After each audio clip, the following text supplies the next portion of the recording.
Темата за тестването е доста голяма. Най-вероятно може да запишем цял курс на тема тестване.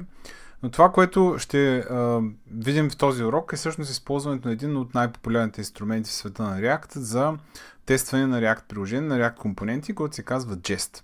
Всъщност има доста неща около този инструмент, който трябва да спомнем. Първото, което е най-важно, е, че всъщност Jest е тест runner. Тоест, ние може да използваме този инструмент за пускане на тестове, виждане на резултатите от тестовете, не само в React приложения, а по принцип във всякакъв JavaScript.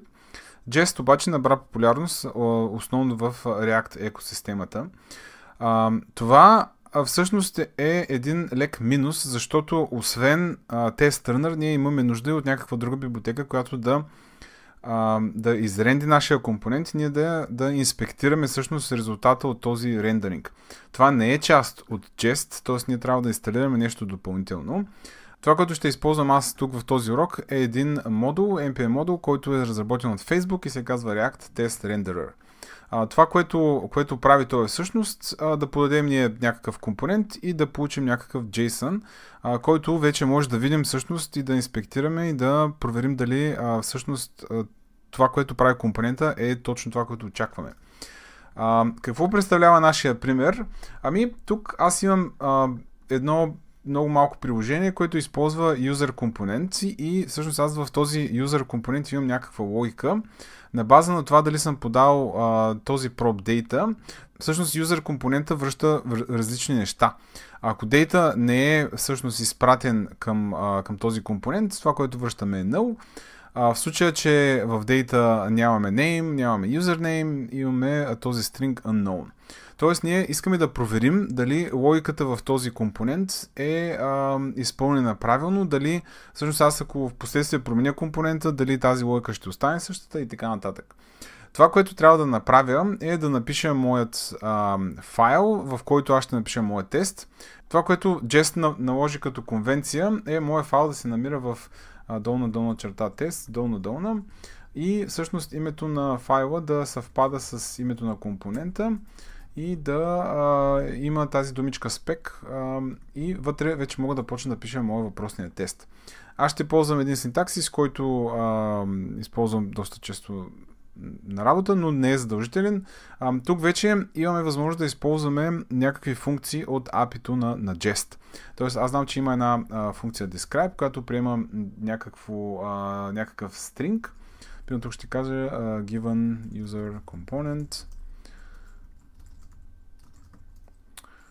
Ще използвам и още един describe. Тук ще кажа when data is not provided. Съответно it should return nothing. Както виждаме, компайлът се справя доста добре. Това тук вече е някаква халюцинация. Това, което трябва да направим най-отгоре е да импортнем всъщност въпросния тест renderer.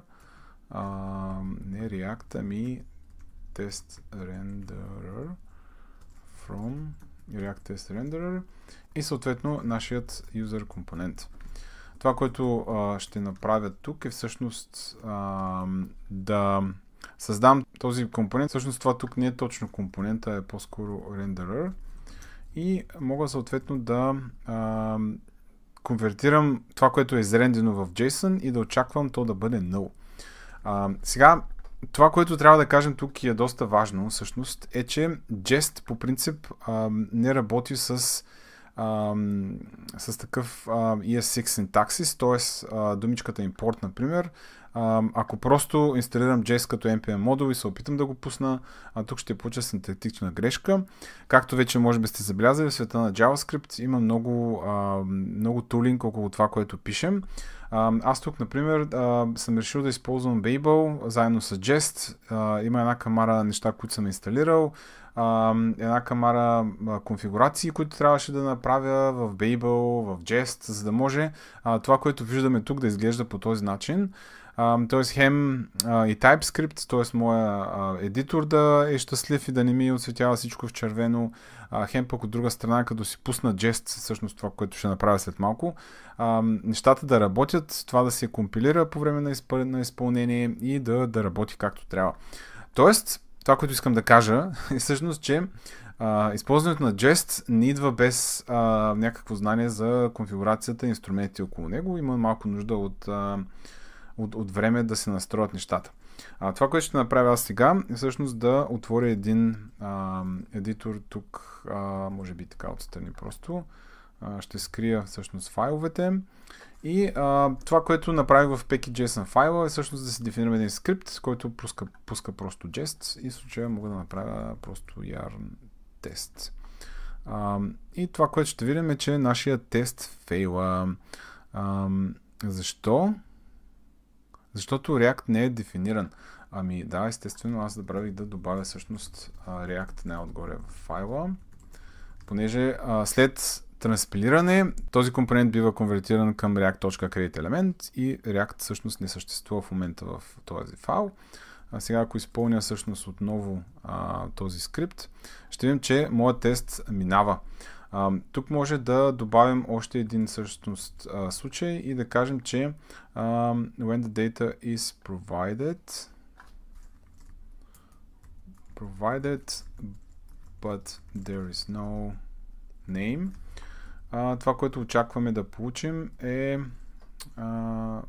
then it should render, и тук мисля, че беше name unknown. Това очакваме като текст. Т.е. тук всъщност трябва да подадем някакъв празен обект. Т.е. ние пускаме някаква стойност на това data property, но нямаме нито name, съответно нито username. И сега тук вече този тест би трябвало да failname. Аз ще принтирам всъщност въпросния JSON, за да видя какво да очаквам. И както може да видим, малко по-нагоре получаваме въпросният JSON и съответно имаме едно property children, което има name и unknown. Тоест това, което мога да направя аз тук е следното. Да взема children и да използвам join, като комбинирам тези два стринга и да очаквам to equal.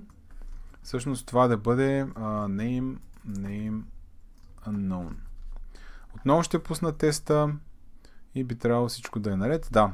И както виждаме, всъщност писането на тестове с Jest е доста приятно. Лично на мен този инструмент ми допада доста. Аз го ползвам и от доста отдавна.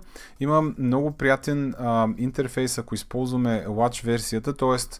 ако пуснем тест рънъра в така наречения Watch Mode, т.е. аз мога примерно тук да дойда да променя компонента и да кажа, че тук съответно стрингаше е нещо друго. Автоматично теста бива пуснат отново, компилацията отново. И да, това е в общи линии Jest и се надявам да ви е полезно.